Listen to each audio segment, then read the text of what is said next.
घना कालीवन जंगल हर प्रकार के जीवों का घर था। हिरण, हाथी, भालू और पक्षी सभी यहां शांति से रहते थे।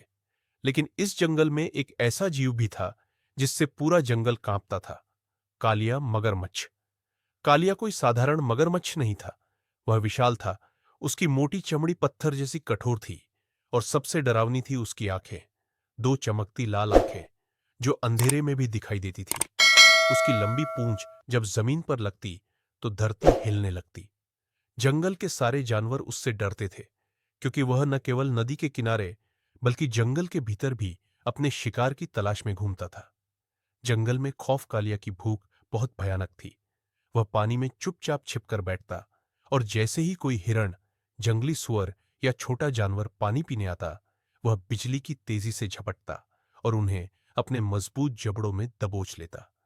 जंगल के जानवर अब नदी के किनारे जाने से भी डरने लगे थे।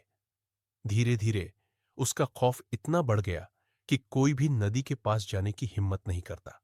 हाथी और गैंडे तक अपने झुंड के साथ रहते ताकि कालिया उन पर हमला न कर सके। सिंह का फैसला जंगल का राजा सिंहराज अब इस खतरे को और बर्दाश्त नहीं कर सकता था। उसने जंगल के सभी जानवरों को बुलाया और कहा, अगर हम एकजुट न हुए तो कालिया हमें एक एक करके मार देगा। अब समय आ गया है कि हम इस मगरमच्छ से छुटकारा पाए। लेकिन सवाल था,